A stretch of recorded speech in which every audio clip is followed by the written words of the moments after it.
নমস্কার, নাগরিক মনে সবাইকে স্বাগত। এটা কি সংবাদপত্রের কি heading? Modi to transfer 10,000 is to 75 lakh women in Bihar under job scheme. The Hindu প্রতিবেদন। প্রত্যেক মহিলাকে প্রায় 75 লক্ষ বিহারের মহিলাকে জব স্কিমের আন্ডারে 10,000 টাকা করে মোদি ট্রান্সফার করলেন। সামনে কি বিহারে ভোট আছে? আছে কি? অবশ্যই ভোট আছে। তাহলে কি ভোটে নিজের সিট বা নিজের দলের সিট সিকিউর করার জন্য সরকারি স্কিমকে এইভাবে বিক্রি করলেন? এর উত্তর কি রয়েছে?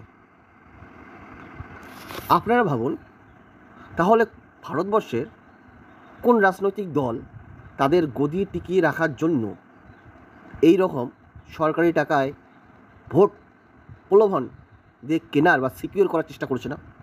আজকে আমাদের রাজ্যের কথাই ভাবুন, বাংলার কথাই ভাবুন।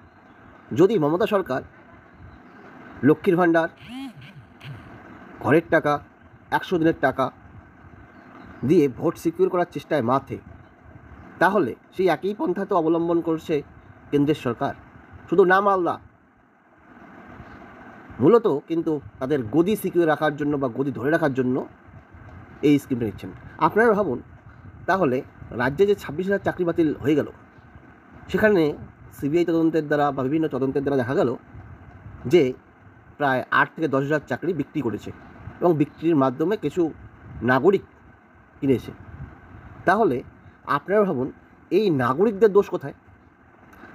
তারা তাদের জীবিকা সিকিউর করার জন্য, তাদের জীবন সিকিউর করার জন্য যদি নির্বাচিত সরকার অর্থের বিনিময়ে ওইরকম প্রলোভন দেয়, ওরা কিনেছে, যারা দুর্নীতি করে চাকরি পেয়েছে, তাদের দোষটা কোথায়? যদি নির্বাচিত সরকার জনগণের ট্যাক্সের টাকা তাদের ভোট, তাদের গদি সিকিউর করার জন্য যদি বিক্রি করতে পারে বা বিভিন্ন স্কিমের মাধ্যমে বিলিয়ে তাদের প্রতি যদি সহানুভূতি কেড়ে নেওয়ার অধিকার পায়, তাহলে যারা অর্থ দিয়ে চাকরি কিনেছে জীবন বেঁচে রাখার জন্য, জীবন গতিময় করার জন্য, তাদের দোষ কোথায়? সবাই তো নিজে ভালোটা বোঝে। আমার এই প্রতিবেদনে কোথাও দুর্নীতি করে চাকরি প্রাপকদের সমর্থনের কথা এখানে বলা হচ্ছে না।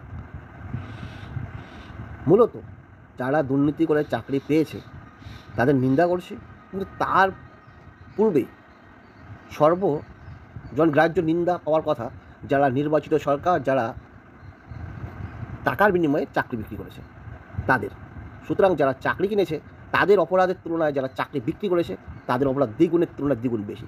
তারা যদি চাকরি বিক্রি না করতো তাহলে তারা কেউ চাকরি কিনতে পারতো না। এবং সেই সঙ্গে সঙ্গে তাহলে ভাবুন, বিজেপি ভালো, তৃণমূল খারাপ, তৃণমূল ভালো, বিজেপি খারাপ, আমরা যে বলে যাচ্ছি, এর সারবত্তা কথা। মোদী সরকার যদি 75 লাখ বিহারের মহিলাকে 10,000 টাকা করে ট্রান্সফার করে থাকেন জব স্কিমের আন্ডারে, তাহলে এটা কোন পন্থা? সামনে ভোটের জন্য যদি তিনি সহানুভূতি পাওয়ার জন্য এইরকম স্কিম জনগণের ট্যাক্সের টাকায় নিতে পারেন, তাহলে এটা কোন বৈধ পন্থা? ভালো কে? ভালো কেউ না সমাজে। সবাই নিজের গতি বাঁচানোর জন্য, নিজের পথ পাওয়ার জন্য, নিজের জীবিকা নির্বাহের জন্য, নিজের জীবন গতিময় করার জন্য বিভিন্ন উপায়ে অবলম্বন করে। কোনোটাও বৈধ উপায় না। ধন্যবাদ।